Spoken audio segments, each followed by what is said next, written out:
News on TV9, I'm Brenda Lee. Mr Brownlee and New Zealand Transport Agency has announced a $12.3 billion plan in funding under the National Land Transport Program yesterday afternoon. The program is said to have a particular focus on growing Canterbury and supporting the recovery of Christchurch after the earthquake.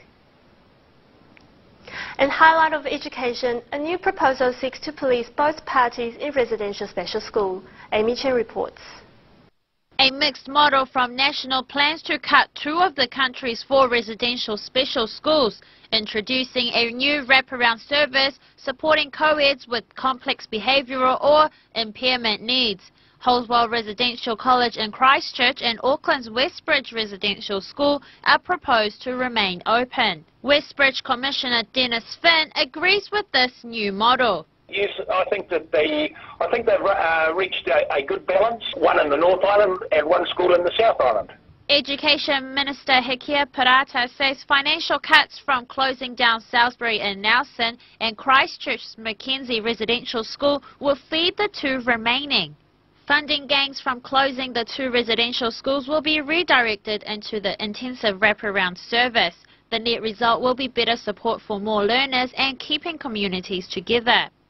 Labour's Special Education spokesperson, Chris Hipkins, argues the financial inequality. This is another class sizes style decision where Hekia Parata focuses on costs and not our children. According to a Ministry of Education's document, it costs just over $84,000 per year to educate a residential student, whereas the new wraparound model costs $29,000 a year. These kids are getting shortchanged. This leaves the equation of using the same amount of funding from the original 4 schools to channel Holswell and Westbridge. Amy Chen, 9 News. A severe drought in the US is threatening to send food prices up, spooking consumers and leading to worry about global food costs. Chrissy reports. Food prices are on the rise again, this time due largely to the worst drought in nearly a half-century hitting the U.S., causing the prices of grain and other feedstocks to drive up.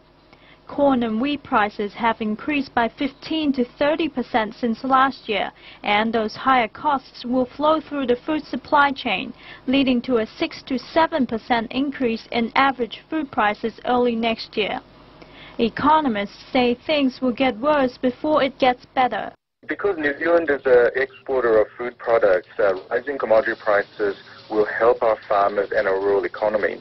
But because there is a short-term negative for households who will be spending more at the supermarket, the impact is negative in the near term but positive in the longer term. Higher food prices will put further pressure on the already straining household budgets, but don't expect the government to intervene on your behalf. It's very dangerous for the government to be involved in trying to control prices, mainly because these distortions will create a lot of black markets and other things. It's better that we have a welfare system that can help people who are going through financial difficulty because of rising food prices. Shammabil Equip says he expects the prices of meat and dairy products to increase later this year. And because discretionary spending by lower-income households is likely to decrease, retailers can expect a challenging start to 2013. Christy Zhao, 9 News. The thought of teachers could bring back 2 kinds of memory, the good and the bad.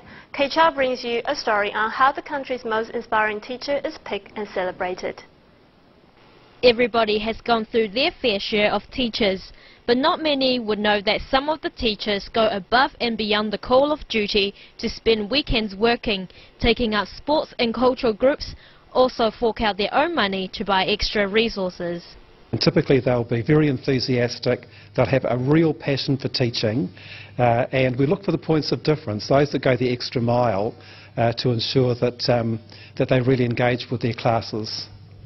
Last year was the first time Warehouse Stationery held the first Inspiring Teacher Award, and the winner, Robert Loritz from Massey High School, stood out from thousands of contestants.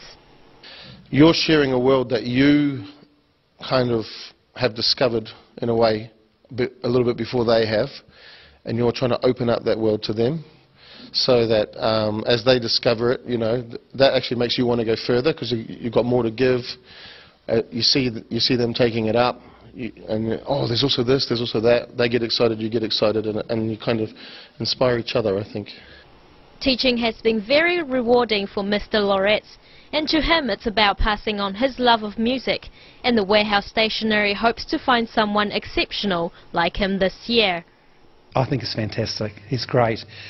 He's the type of teacher that we hoped that we would find with this program, and I'm sure that there'll be many other deserving participants out there this year as well.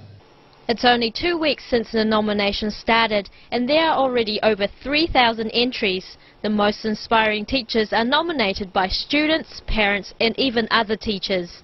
New Zealanders have until 23rd of September to nominate a teacher online. Kay Chow, 9 News. Do less hospital beds makes a difference in saving money for district health boards? Amy Chen reports. County's District Health Board revealed plans to cut back 20,000 beds. The scheme is to provide home care or referrals to community clinics.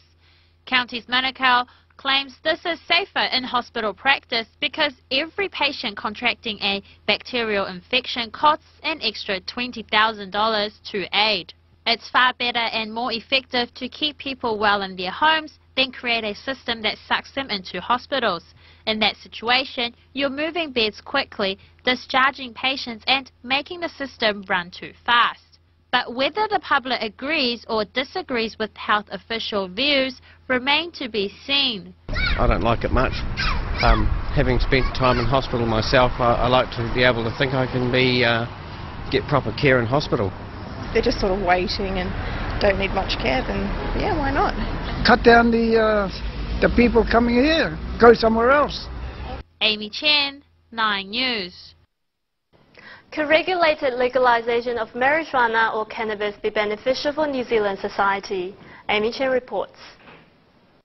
Normal, or better known as the National Organization for the Reform of Marijuana Laws, is strictly what the title stands for, rallying for a regulated market that would allow pot use in over 18 licensed premises.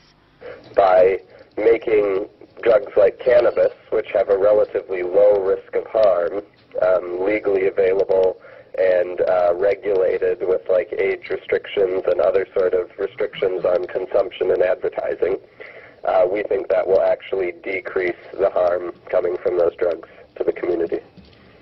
Ministry of Health released the following statement begging to differ. The government has no intention of relaxing the legal status of cannabis, and the ministry is not looking at the issue. According to the organisation, New Zealand has one of the highest number of marijuana or pot use in the world. About 500,000 Kiwis are casual cannabis users and 400,000 of those are regulars. Amy Chen, 9 News. Several Regency and Sunbeam router electric blankets are being recalled as they are a fire hazard. The ministry said the electric cord may fatigue in the area of detachable connector, resulting in a potential short circuit and fire hazard. Those electric blankets were sold at farmers in the router blankets nationwide between 2010 and 2012. New research shows that young girls, especially those of Maori and Pacific ethnicities, are most likely to adopt dangerous weight loss habits. Christy Zhao reports. A study published in the International Journal of Behavioral Nutrition and Physical Activity found that Maori and Pacific Island teens are most likely to develop unhealthy weight loss habits. The study, done by a group of Auckland University researchers, surveyed 9,100 students from 115 secondary schools and asked them about the strategies they had used to help them lose weight. The results showed that among the 2/3 of female and 1/3 of male respondents that had tried to lose weight, 90% said they had exercised, 72% said they had eaten less, and 52% said they had eaten fewer sweets. But about 8% had also vomited, 3.5% had used diet pills, nearly 10% had smoked cigarettes or fast, and more than 30% had skipped meals in an attempt to shed pounds. Lead author of this study, Dr. Jennifer Udder, says those habits were associated with depression and suicidal behavior, something doctors can do more to help struggling teens with. We need to get young people and their families moving away from thinking about dieting and weight loss so much and probably put a lot more emphasis on things like healthy eating and staying active and generally living a more healthy lifestyle. Dr. Adler says ultimately it's those things that will be more effective for weight control in the long run and contributing to a better mental well-being. Christy Zhao, 9 News. Now we have our TV9 host from Asia Focus, Julia Nixon, to comment on co-contender for Sportswoman of the Year.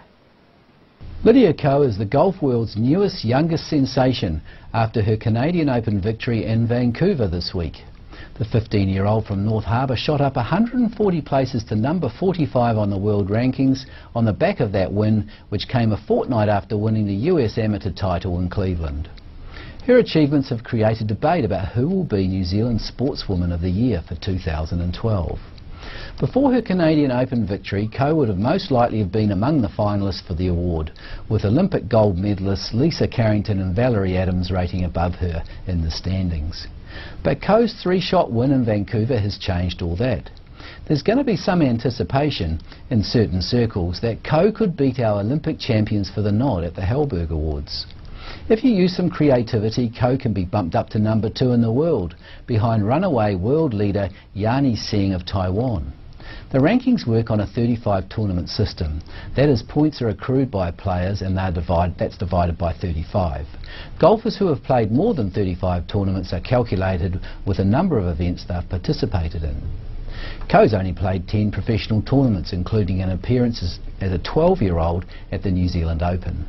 If her ranking is assessed over those 10 tournaments, her average would come out at 8.843 points and place her second behind Tseng. But of course, calling her the number 2 in the world's a bit of a stretch. Val Adams and Lisa Carrington are winners on the biggest stage of all, the Olympics. Val retained her shot put title from Beijing, and Lisa emerged onto the world stage in canoeing. Both are young enough to reproduce their efforts in London at the next Olympics in Rio de Janeiro. On balance, I'd give the nod to Val because she had to deal with the Belarusian drug cheat. Nevertheless, the 15-year-old golfer from Auckland, who's putting professional golf on hold while she concentrates on her studies, is clearly a potential Sportswoman of the Year. If not this year, then someday in the future.